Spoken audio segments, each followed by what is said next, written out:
Jinwoo Park wiped the sweat from his forehead as he checked the cargo manifest for the third time. The numbers still did not match what he had loaded on his ship. Someone at the loading dock had made a mistake, but it was too late to go back. Now, his ship, the Horizon's Edge, was already deep in space. Heading toward the Outer Rim colonies, the cargo run should have been simple.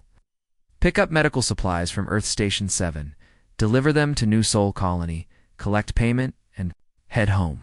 Jinwoo had done this route dozens of times before. It paid well enough to keep his small transport ship running and put food on his table. It's nothing fancy, but it was honest work.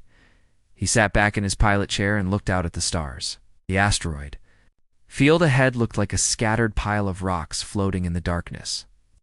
His navigation computer showed the safest path through it, but Jinwoo knew these fields well. He could fly through them with his eyes closed. The proximity alarm started beeping. Jinwoo frowned and checked his sensors. There was something out there, something that should not be in this empty part of space. The object was small, maybe the size of a shuttle, and it was drifting without power. It's probably space junk, he said to himself, but something made him look closer. The object had a strange shape, not like any human ship he had ever seen. It was smooth and curved, like a teardrop made of metal. Burn marks covered its surface, and parts of it looked torn and damaged. Jinwoo's curiosity got the better of him. He changed course and moved closer to the strange object. As he got near, he could see it was definitely a ship of some kind, but the design was completely alien. He had heard stories about other species in the galaxy. He had never seen one of their ships before. The ship was badly damaged. Holes were punched through its hull, and debris floated around it. Whatever had happened here, it had been violent. Jinwoo wondered if anyone was still alive inside.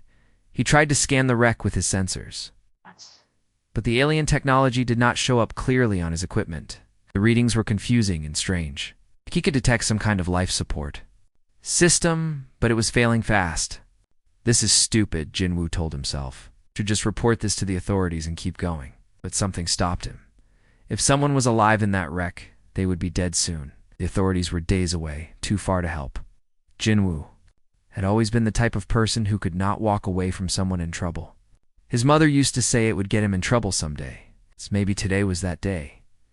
He brought his ship alongside the alien vessel and extended his docking tube. The process was tricky because the alien ship's docking port was different from human designs. After several attempts, he managed to make a seal that would hold. Jinwoo put on his spacesuit and grabbed his emergency medical kit. He had basic first aid training. Nothing fancy, but it might help. He also took his portable scanner and a translation device. He doubted it would work on alien languages. The airlock cycled, and Jinwoo stepped into the alien ship. The inside was dark and filled with smoke. Emergency lights flickered weakly, casting strange shadows on the walls. The design was beautiful, but completely foreign. Everything was curved and smooth, like it had been grown rather than built. He followed the sound of failing life support deeper into the ship. The air smelled strange, sweet, and metallic at the same time. The scanner showed low oxygen levels and dangerous radiation in some areas and what looked like a small living area. Jinwoo found her. She was lying on the floor, unconscious and badly injured. At first glance, she looked almost human, but the differences were clear. Her skin was pale blue, like winter ice, and her hair was silver, almost white. She was small and delicate, maybe half his size. Blood darker than human blood, stained. Her strange clothing. Jinwoo knelt beside her and checked for vital signs. She was breathing, but barely. Her pulse was weak and irregular. Whatever species she was dying. "Come on," he said, though he knew she could not hear him. "Let's get you out of here." Carefully lifted her in his arms. She was surprisingly light, almost like she was made of hollow bones. Her skin felt cold through his gloves, and she did not wake up when he moved her. Getting back to his ship was difficult with an unconscious alien in his arms, but Jinwoo managed it. He placed her on his medical table and activated his ship's autodock. The machine was designed for humans, but it could adapt to different species if given enough data. The autodock scanned her and displayed results that made no sense. Her internal organs were in different places than human organs. Her blood chemistry was completely alien. The machine did its best to stabilize her condition, but it was working blind. Jinwoo did what he could with his limited medical knowledge. He stopped the bleeding from her wounds and gave her oxygen. Her breathing improved slightly, but she remained unconscious. As he worked, he noticed details about her that made him curious. She wore what looked like a scientist's equipment belt, with small tools and devices he did not recognize. Her clothing was made of some kind of smart fabric that seemed to repair itself where it was torn. Most interesting were her hands. Were long and elegant, with an extra finger on each hand. But when she breathed, they seemed to glow slightly with a soft blue light. Jinwoo had never seen anything like it. Hours passed. Jinwoo stayed by her side, monitoring her condition and making small adjustments to keep her stable. He tried to contact authorities, but his communications were being jammed by something. He was on his own. Finally, as he was checking her pulse for the 100th time, her eyes opened. They were the most beautiful eyes he had ever seen, large and violet like amethyst crystals. For a moment, they stared at each other in silence. Then she saw his face clearly, and terror filled her expression. She tried to sit up and speak, but only musical sounds came out. Her voice was like singing, but the words meant nothing to Jinwoo. She was clearly afraid, and he could not blame her. She had probably never seen a human before. "It's okay," Jinwoo said softly, holding up his hands to show he meant no harm. "You're safe now. I'm not going to hurt you." She did not understand his words, but maybe she understood his tone. The fear in her eyes lessened slightly, replaced by confusion and pain. Jinwoo realized his life had just become much more complicated. He was harboring an alien, which was probably illegal. He had no idea who she was or where she came from. Somewhere out there. Whoever had attacked her ship might still be looking for her, but as he looked at her frightened face, I knew he had made the right choice. Whatever happened next, he could not have left her to die alone in that wreck. "My name is Jinwoo," he said, pointing to himself. Jinwoo. She looked at him with those incredible violet eyes. He hoped this was the beginning of understanding rather than the start of trouble he could not imagine. The alien girl sat on the edge of the medical table, her violet eyes watching Jinwoo's every move. 3 hours had passed since she woke up, and neither of them had made much progress in communication. She would speak in her musical language, and he would respond in Korean or English, but nothing made sense to either of them. Jinwoo had tried everything he could think of. He pointed at objects and said their names. He drew simple pictures on his tablet, even tried sign language. But her people probably had completely different gestures. The girl seemed intelligent and was clearly trying to understand, but the language barrier was too big. "Computer," Jinwoo said to his ship's AI system, "can you analyze the alien language patterns?" The computer's voice filled the room. "Working on language analysis. The vocal patterns are complex, with tonal variations that suggest emotional context. Estimated time for basic translation, 47 hours. Jinwoo sighed. That was too long. He needed to understand her now, especially if whoever attacked her ship was still looking for her. The girl spoke again, her voice rising with what sounded like urgency.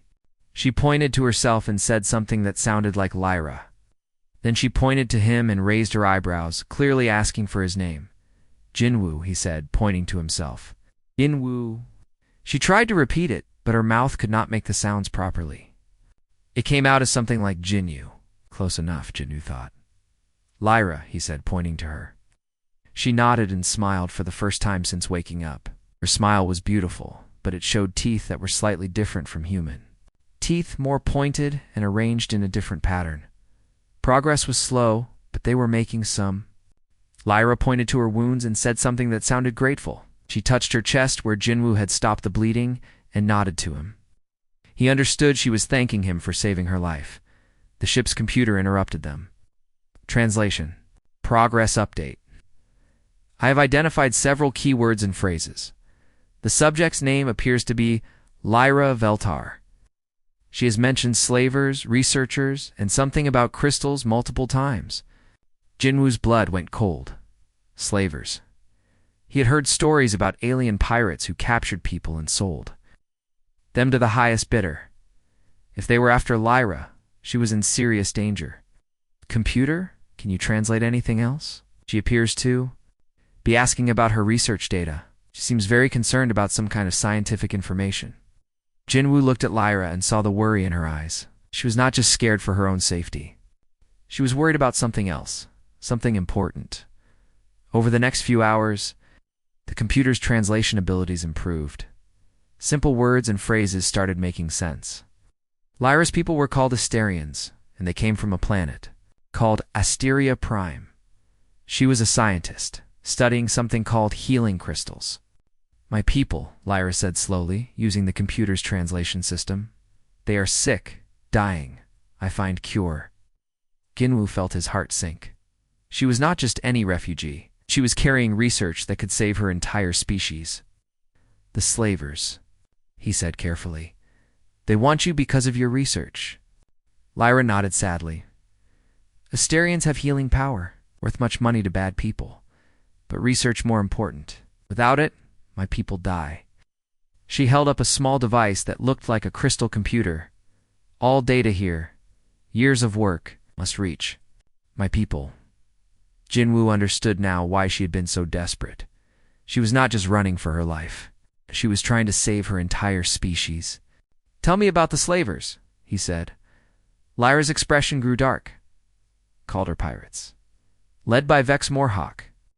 They attack research ship, kill my friends. I escape in emergency pod. The computer provided more context as it learned her language better. The Calder were a ruthless species known for slavery and piracy. They had been hunting Asterians for years because their healing abilities made them valuable slaves. Why do your people not fight back? Jinwoo asked. Lyra looked confused by the question. We are healers, not fighters. We make life, not destroy. Fighting is not our way. Jinwoo found this hard to understand. His people, humans, had been fighting for survival for thousands of years. The idea of a species that would not defend itself seemed impossible. But if you don't fight, how do you protect yourselves? You hide. We run. We hope good people help us. She looked at him with those incredible violet eyes like you help me. Jin felt a weight settle on his shoulders. This small, gentle alien was trusting him with her life and the lives of her entire species. He was just a cargo pilot, not a hero. But looking at her, he knew he could not let her down. Computer, what's the nearest diplomatic station? Harmony Station is 6 days away. However, there are 3 Calder ships between our current position and the station. Jinwoo cursed under his breath. The slavers were already hunting them. Lyra seemed to understand the problem. You can leave me, she said quietly. Take me to nearest planet. I find other way. You should not be in danger because of me, no, Jinwoo said firmly. I'm not leaving you. We'll figure this out together. Lyra stared at him in surprise. You risk your life for stranger? For alien? You're not just a stranger anymore, Jinwoo said. You're someone who needs help. Your research could save millions of lives. That's worth fighting for. Tears filled Lyra's eyes. In her musical language, she said something that the computer translated as, "Thank you, brave one." As they talked more, Jinwoo learned about Lyra's people. The Asterians were an ancient species known throughout the galaxy for their healing abilities. They could cure diseases that other species could not even understand. But a plague had struck their homeworld, something that their healing powers could not stop. Lyra had been part of a research team studying rare crystals that might hold the key to a cure. The crystals were found only in dangerous parts of space, which is why the research ship had been so far from home when the slavers attacked. These crystals, Jinwoo said, they're really that important? They resonate with life energy? Lyra explained. If we can understand how they work, we can create cure for the plague. But research is complicated. Needs special equipment on my home world. Jinwoo made a decision that would change both their lives. Then we get you home. Whatever it takes. Alira reached out and touched his hand. Her skin was warm now, not cold like when he first found her. Where she touched him, he felt a strange tingling sensation, like gentle electricity. Your people, she said wonderingly, that they are not like what we heard. Stories say humans are violent, dangerous, But you are kind, you are brave. We can be. Both, Jinwoo said honestly. We fight when we have to, but we also help when we can. Lyra nodded slowly. I think I understand. You fight to protect, not to destroy. Exactly. Ship's proximity alarm started beeping. Jinwoo checked his sensors and saw 3 ships approaching fast. They were sleek and dark, built for speed and fighting. The slavers, Lyra whispered. Fear returning to her voice, Jinwoo stood up and headed for the pilot's chair. Time to see what this old ship can do. As he prepared for the chase of his life, Jinwoo realized that saving Lyra was no longer just about doing the right thing. Somewhere in the last few hours, he had started to care about her as more than just someone who needed help. The thought of the slavers getting their hands on her made his blood boil. Hold on, he told her. This is going to get rough. Jinwoo threw himself into the pilot's chair and fired up the engines. The 3 Calder ships were closing in fast, their dark hulls cutting through space like hunting sharks. His cargo ship was not built for fighting or running from pirates, but he had to try. Lyra, strap yourself in, he called out. Oh, this is going to be a wild ride. She quickly secured herself in the co-pilot seat, her violet eyes wide with fear. Can we outrun them? We're about to find out, Jinwoo said. Pushing the engines to maximum power, the horizon's edge lurched forward, diving toward the nearby asteroid field. Jinwoo knew these rocks better than most pilots. He'd been flying cargo runs through this area for years, learning every safe path and dangerous shortcut. The first laser blast streaked past his ship, lighting up the darkness. Calder's ships were faster, but they did not know the asteroid field like he did. That was his only advantage. Computer. Give me everything you have on those ships, Jinwoo ordered. 3 Calderator vessels, Class 7 attack ships. They carry plasma weapons and boarding pods. Warning, they are gaining on us. Another blast hit the ship's shields, making everything shake. Lyra gripped her seat tighter, but she did not scream. She was scared, but she was also brave. Jinwoo dove between 2 massive asteroids, flying through a gap so narrow that the ship's wings almost scraped the rocks. Calder's ships had to slow down to follow, giving him a few precious seconds. Don't they just destroy us? Lyra asked. Because they want you alive, Jinwoo said, spinning the ship around a rotating asteroid. Dead slaves don't sell for much.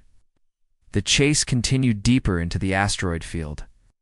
Jinwoo used every trick he knew, flying through spaces that seemed too small for his ship. Calder pilots were skilled, but they were flying in unfamiliar territory. There, Jinwoo said, pointing to a cluster of asteroids ahead. See that gap between the 3 big rocks? It leads to a maze of smaller asteroids. If we can get in there, we might lose them.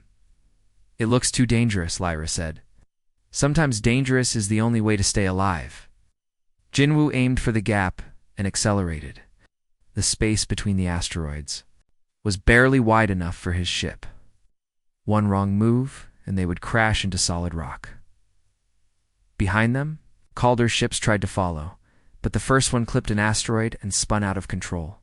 The other 2 kept coming, but they had to be more careful now. Inside the asteroid maze, Jinwoo's knowledge of the area really helped. He knew which paths were safe and which ones were dead ends. He led the slavers through a series of turns that would confuse them and hopefully make them lose track of his ship. Computer, can you jam their sensors? He asked, attempting to disrupt their tracking systems. Success rate, 30%. It was not much, but every little bit helped. Jinwoo continued flying through the maze, his hands steady on the controls despite the danger. You're an amazing pilot, Lyra said, watching him work. I've never seen anyone fly like this. My father taught me, Jinwoo said, dodging around another asteroid. He said the best way to survive in space is to know your territory better than anyone else. The Calder ships were falling behind, but they were not giving up. Jinwoo could see them on his sensors, still following but having trouble keeping up in the tight spaces. We need to find a place to hide, he said. Somewhere they can't find us. Lyra looked at the sensor display, studying the asteroid field. What about there? She pointed to a large, hollow asteroid on the edge of the field, Could we hide inside? Ginwoo looked at the asteroid she was pointing to. It was risky, but it might work. The hollow space inside would hide them from sensors, and the entrance was small enough that the Calder ships might not notice it. Good idea, he said. Let's try it. He guided the ship toward the hollow asteroid, slipping through the narrow entrance just as the Calder ships came around the corner behind them. Inside, the asteroid was like a natural cave, dark and quiet. Ginwoo shut down all unnecessary systems. To reduce their energy signature, the ship became very quiet, with only the soft hum of life support systems. Now we wait, he whispered. Through the entrance, they could see the Calder ships searching the area. The slavers were angry and frustrated, flying back and forth looking for their prey. But they could not find the hidden cargo ship. They're really determined, Lyra said quietly. Your healing abilities must be worth a lot of money to them. Lyra nodded sadly. My people are hunted across the galaxy. Some are captured and sold as medical slaves. Others are forced to work in illegal hospitals. It's horrible. Why don't the authorities stop them? The galaxy is big and the authorities are few. Pirates like the Calder are smart. They know where to hide. Ginwoo watched the slaver ships on his sensors. They were still searching, but they were getting farther away. Maybe his plan was working. Tell me about your healing powers, he said. How do they work? Lyra held up her hands, and they began to glow with soft blue light. All Asterians have this gift, can sense injuries and diseases. We can help bodies heal faster and fight off sickness. That's incredible. You could help so many people. We try to. But now, the plague on our homeworld is killing us. Our healing powers don't work against it. That's why my research is so important. Ginwoo felt a deep respect for her and her people. They used their gifts to help others, even when it put them in danger. Hours passed. The Calder ships finally gave up and left the area, but Ginwoo waited longer to be sure they were really gone. During this time, he and Lyra talked more about their lives and their worlds. Your people sound very different from mine, Lyra said. Humans fight to protect what they love. Asterians heal to show love. Both are good ways to live. Maybe that's why we make a good team, Ginwoo said. Lyra smiled at him, and something warm passed between them. They were from different worlds, different species, but they understood each other in ways that mattered. I need to tell you something, Lyra said. My injuries from the crash, they were worse than you know. I was dying when you found me. You're better now. Yes, because I used my healing powers to fix the damage, but healing myself uses a lot of energy. I need to rest and recover. What can I do to help? Lyra looked embarrassed. Asterians heal faster when we feel safe and cared. 4. Being with you, knowing you're protecting me, it helps more than you know. Ginwoo felt his heart skip a beat. Then I'll keep you safe. No matter what. The slavers will not give up. They'll keep hunting us. Let them come. I'm not afraid of them. Lyra reached out and touched his hand again. This time, the tingling sensation was stronger, and Ginwoo felt some of his own tiredness fade away. She was sharing her healing energy with him. Thank you, she said, for everything. You saved my life, and now you're risking yours to help me. Get home. We're going to make it, Ginwoo said. Both of us. Together, as they prepared to leave their hiding place, Ginwoo realized that something had changed between them. What started as a rescue mission was becoming something deeper. He cared about Lyra not just as someone who needed help, but as someone special, someone he was starting to love. The thought should have scared him. She was an alien, from a different world, with different customs. But looking at her beautiful, violet eyes and feeling the warmth of her touch, it felt right. Ready to go home? He asked. With you, I'm ready for anything, Lyra replied. Ginwoo started the engines and prepared to leave their asteroid hideout. The slavers were still out there, but he was no longer just running from them. He was running toward something better, a future he had never imagined before. 2 days after escaping the asteroid field, Ginwoo thought they were safe. The Calder ships had not appeared on his sensors again, and they were getting closer to friendly space. But his hopes were crushed when 3 new ships appeared on the edge of his scanner range. They found us again?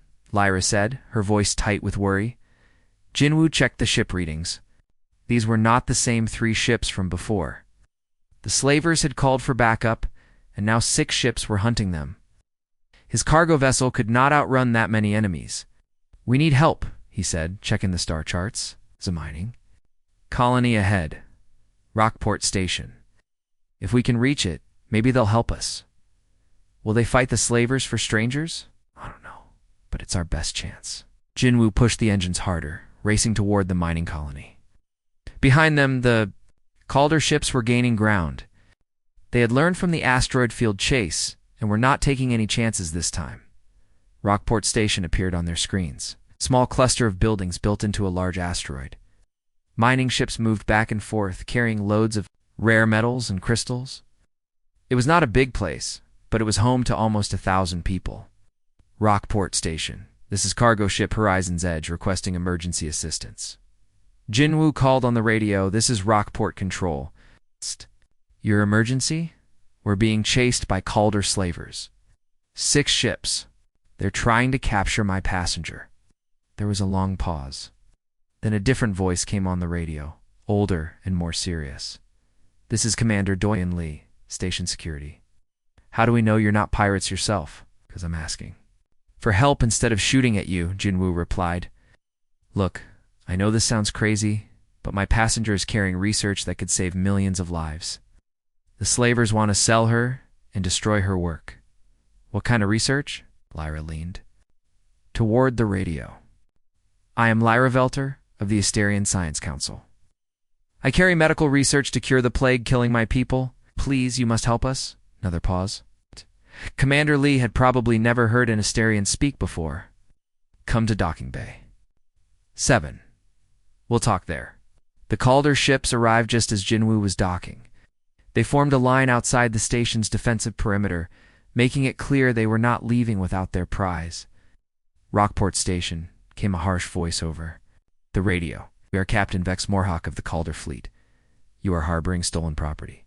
Return the Asterian female, and we will leave peacefully. Commander Lee's voice came back strong and angry. This is a free mining station. We don't negotiate with slavers. You have 1 hour to decide. After that, we take what we want.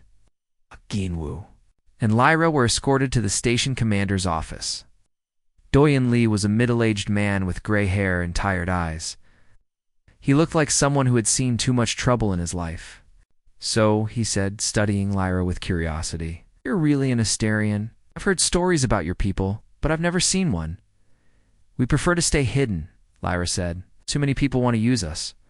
Like those slavers out there. Commander Lee turned to Jinwoo. You know, we can't fight 6 military ships with our mining equipment.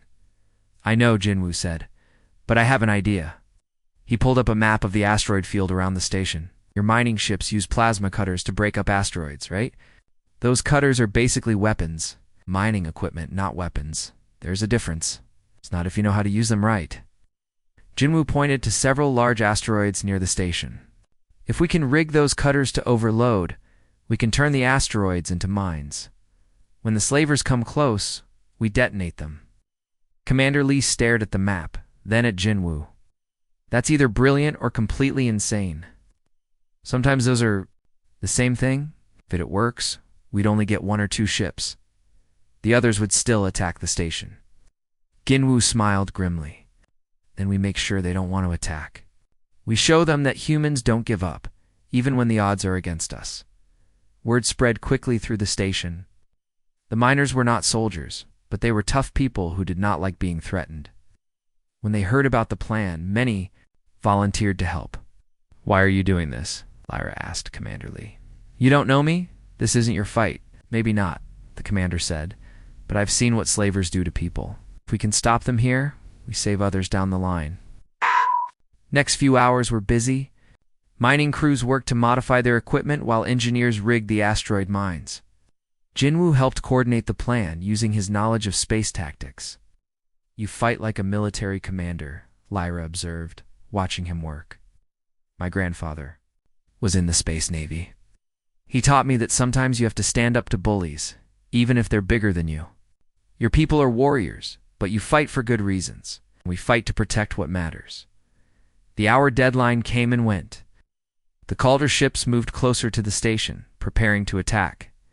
Captain Morhack's voice came over the radio again. Chance, humans.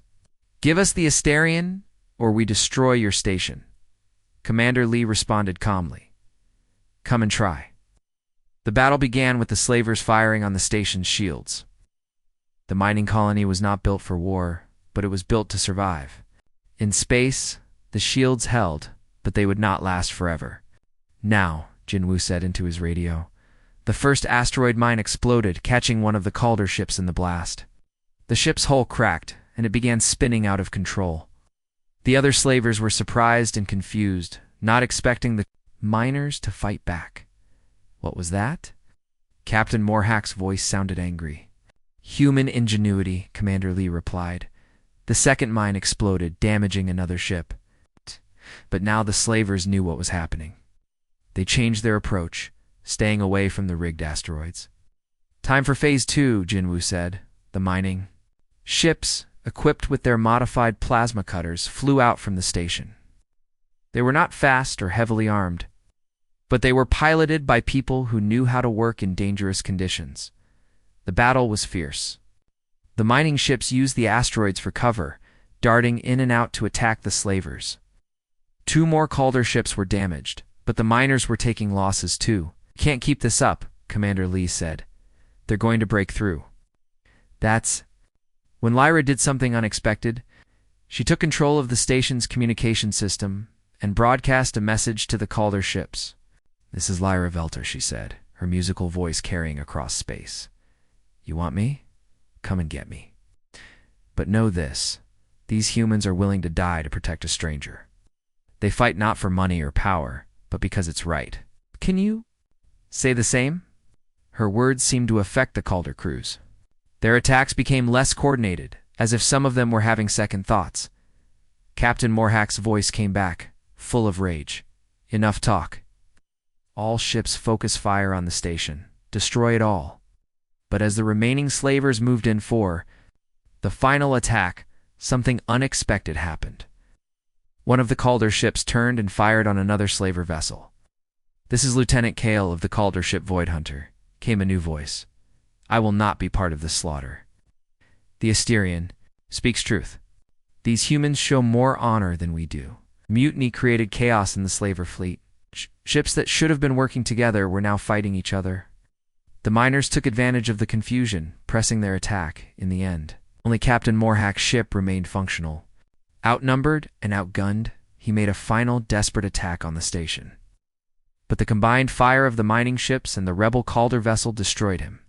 After the battle, the mining station was quiet. People were treating the wounded and repairing damage. The miners had lost 3 ships and several good people, but they had 1. I can't believe we did it, Commander Lee said, looking at the wreckage floating in space. Humans are full of surprises, Lyra said. You showed courage that amazes me. Lieutenant Kale, the Calder who had switched sides, docked at the station. He was a young alien with dark blue skin and silver eyes. I apologize for my people's actions, he said. Not all Calder support slavery.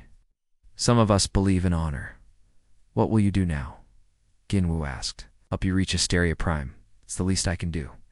As they prepared to leave Rockport Station, Lyra turned to Commander Lee. Thank you. You risked everything for a stranger. That's what decent people do, he replied.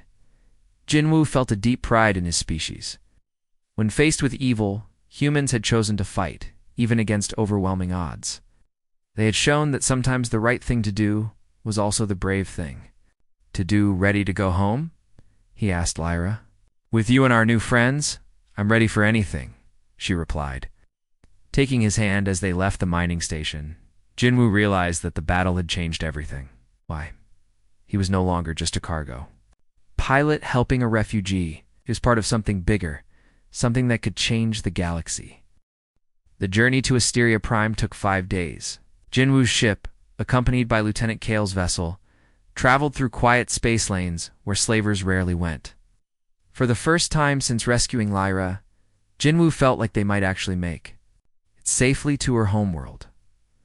During the trip, Lyra seemed different. She was more nervous than before, often staring out at the stars with worry in her violet eyes. When Jinwoo asked what was wrong, she would just smile and say everything was fine. But he could tell she was hiding something.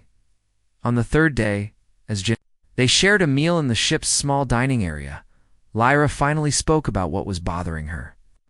"Jinwoo, there's something I haven't told you about myself," she said quietly. "What is it?" "My full name is Lyra Veltar Asterin. Veltar is not just my family name. It means daughter of the High Healer in our language." Jinwoo nearly choked on his food. "Your royalty?" "Not exactly. Hysterians don't have kings or queens. But my mother is the High Healer, the most respected leader of our people, and I—" She paused, looking embarrassed. "I am her chosen successor." "So you're like a princess?" "Right. More like the future leader of all Hysterians?" "And my mother has been preparing me my whole life to take her place." Jinwoo stared at her, trying to process this information. He had been thinking of Lyra as a scientist, a refugee, someone who needed his help. He had not realized he was traveling with one of the most important people in Hysterian society. "Why didn't you tell me before?" "Because I wanted you to see me as just Lyra, not as someone important. You saved my life because you're a good person, not because of who my mother is." "That's true, but still." Jinwoo shook his head. "Your people must be going crazy wondering what happened to you. They think I'm dead. The slavers destroyed our research ship completely. No one escaped except me." "How did you manage to get away?" Lyra's expression grew sad. "My friend Min Jae, another researcher, pushed me into the escape pod and launched it. She stayed behind to try to save the research data. She died protecting me and our work." Jinwoo reached across the table and took her hand. "I'm sorry. It must have been horrible. Min Jae believed the research was more important than our lives.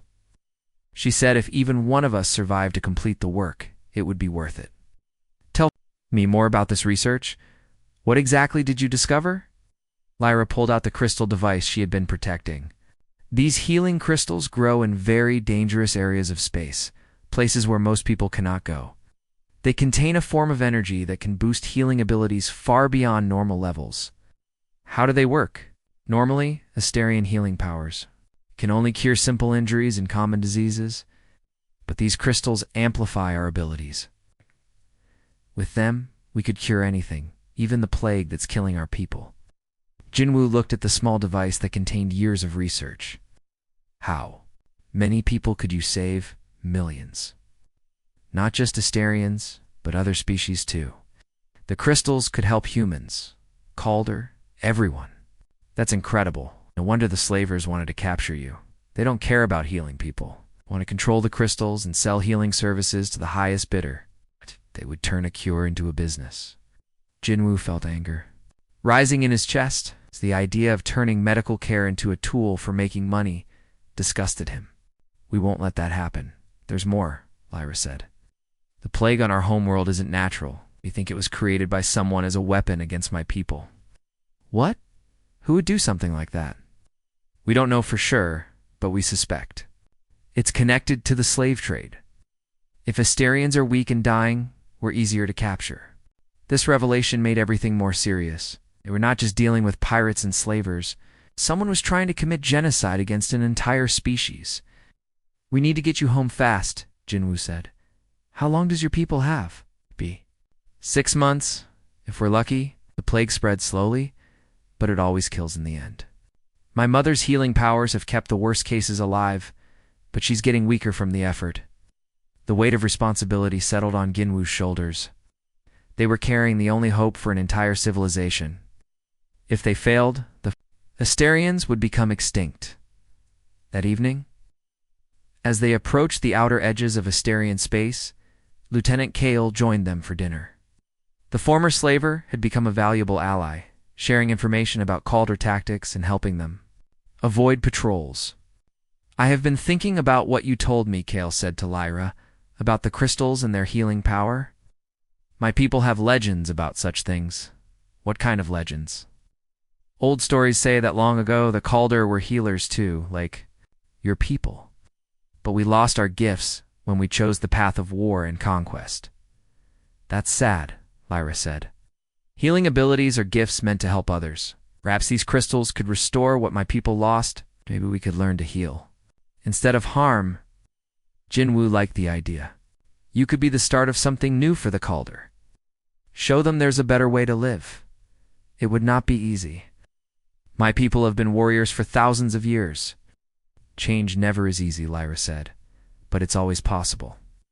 As they entered Asterian space, they began receiving communication signals from the homeworld. The messages were filled with joy and disbelief.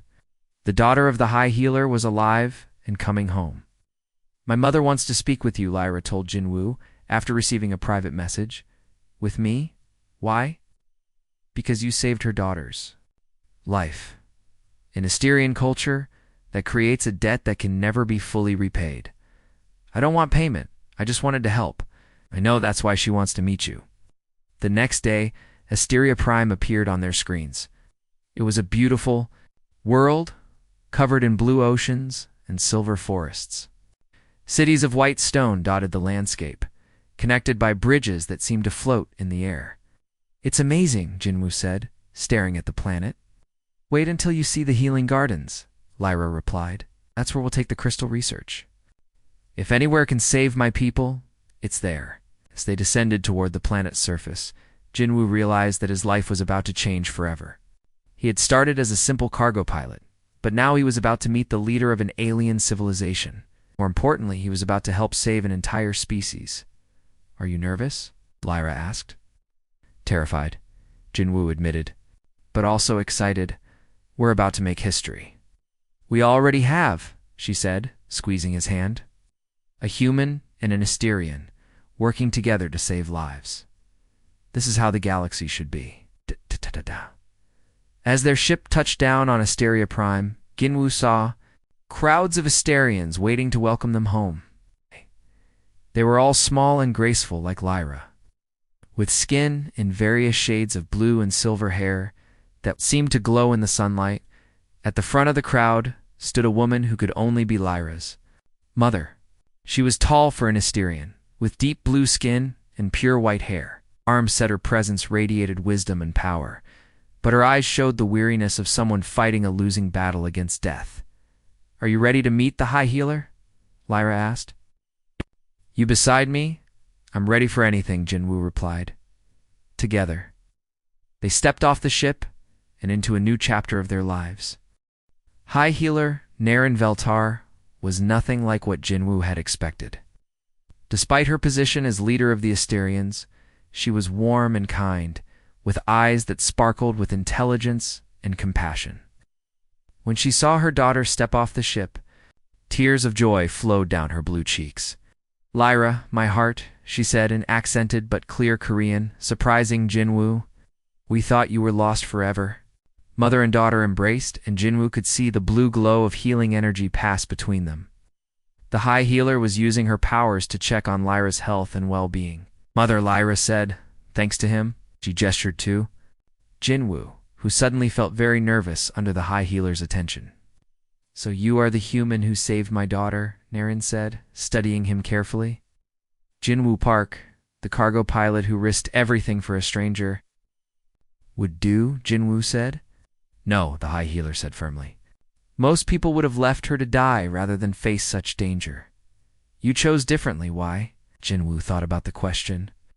Because leaving someone to die when you can help them isn't really a choice at all. It's just giving up on being human. The High Healer smiled. I understand now why my daughter speaks so highly of you. The next few days were busy. Lyra worked with the Asterian scientists to analyze her crystal research. The healing gardens were filled with activity as teams of researchers studied the data, trying to find a way to cure the plague. Jinwoo found himself with little to do except explore the beautiful city and learn about Asterian culture. Lieutenant Kale stayed close by, fascinated by the peaceful society that was so different from his own warrior culture. I've never seen anything like this, Kale said as they watched Asterian children playing in a park. No weapons, no guards. No fear. How do they survive? They help each other instead of fighting each other, Jinwoo replied. Maybe that's a better kind of strength. Lyra found him sitting by a fountain in the city center. She looked tired but happy. Owls. The research going? He asked. Better than we hoped? The crystal data is complete, and we think we can create a cure. But it will take time to produce enough medicine for everyone. How much time? Maybe 2 months? We'll start with the sickest patients and work our way out from there. Jinwoo felt relief wash over him. They had done it. The Asterian people would survive. There's something else, Lyra said, sitting beside him.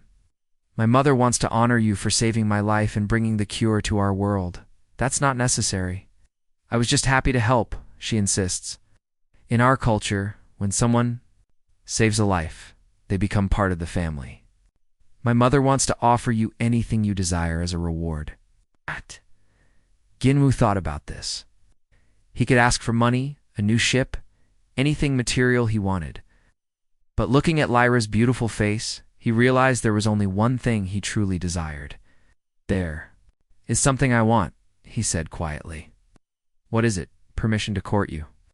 According to your customs, properly and with respect? Lyra's eyes widened in surprise, then filled with joy. You want to stay here, to be with me, if you'll have me? I know. We're from different worlds, different species, but what we have feels real and important. It is real, Lyra said, taking his hands. I love you, Jinwoo Park. I have since you chose to save me instead of saving yourself. I love you too. They kissed then, a gentle joining that felt like the most natural thing in the world. Around them, the fountain sparkled in the sunlight. The Asterian children laughed as they played. That evening, Jinwoo formally requested an audience with the High Healer. The meeting took place in the Healing Gardens, surrounded by the crystal formations that would soon save the Asterian people. You could ask for anything, Naren said when he made his request. Wealth, power, technology. Instead, you ask for my daughter's hand in marriage. She's the most precious thing on this world, Jinwoo said. They should have me. I want to spend my life making her happy. And what about your own world? Your own people? I'll always be human, and I'll always care about Earth. But love doesn't recognize borders or species. Where Lyra is, that's my home. The High Healer considered this for a long moment. Lyra tells me that humans fight to protect what they love. Will you fight to protect her? With my life. And will you fight to protect our people as well? How? They're going to be my people too? Of course I will. Then you have my blessing. But know this. Lyra is not just my daughter. She is my successor, the future leader of our people. If you marry her, you will become part of that leadership. Jinwoo felt the weight of responsibility, but also excitement. I understand. I'll do my best to be worthy of that trust. The wedding took place a month later after the first batches of the crystal cure had been successfully distributed. It was unlike any ceremony Jinwoo had ever seen. The bride and groom shared healing energy, their life forces joining in a way that could be felt by everyone present. Lieutenant Kale served as Jinwoo's best man. Having become a close friend during their time on Asteria Prime, you are lucky human, he said during the ceremony. You found love and saved a world at the same time. I found something worth fighting for, Jinwoo replied. After the wedding, Jinwoo and Lyra established a joint research facility that combined human technology with Asterian healing knowledge. Scientists from both species worked together, developing new medical treatments that help people across the galaxy. Lieutenant Kale returned to Calder's space, carrying samples of the healing crystals and a message of peace. His efforts started a revolution among his people as many Calder began to question their warlike traditions. Change is coming to my people, he reported during one of his visits. Slowly, but it's coming. Hey, some of us remember what it was like to heal instead of hurt. That's all we can ask for, Lyra said. One person changing their mind at a time. Years passed. The plague was completely cured, and Asterian society grew stronger than ever. Jinwoo adapted to his new role as a leader, bringing human perspectives to Asterian policies. He became known as the Bridge Builder, the human who connected two worlds. He and Lyra had children, beautiful beings who inherited the best traits of both species. They had their mother's healing abilities and their father's determination. Growing up in a world where different species lived and worked together in harmony, one evening, as they watched their children play in the healing gardens, Lyra turned to her husband. "Do you ever regret it?" she asked. "Giving up your old life for this one?" "Never," Jinwoo said, putting his arm around her. "My old life was just getting by. This life is about making a difference. You've made more difference than you know. The alliance between our peoples has inspired others. Humans and Asterians working together has become a model for the whole galaxy." "Did that together?" "Yes, we did." Was the sun set over Asteria? Prime, painting the sky in shades of blue and silver, Jinwoo reflected on how much his life had changed. He had started as a simple cargo pilot flying routine routes. Now he was helping to shape the future of interspecies relations. It all began with a simple choice: to help someone in need instead of looking the other way. That choice had led to love, to family, to a purpose bigger than himself. "What are you thinking about?" Lyra asked. "Just how everything started with finding you in that wrecked ship. If I had been flying a different route that day, if I had decided not to investigate, but you did investigate, you did help. That's who you are, Jinwoo. That's why I love you. And that's why humans and Asterians make such a good team. Are we? Both believe in helping others." Their youngest child, a boy with his mother's violet eyes and his father's determined expression, ran up to them, carrying a small crystal that glowed with soft light. "Look what I found," he said in perfect Korean. "At!" It was singing to me.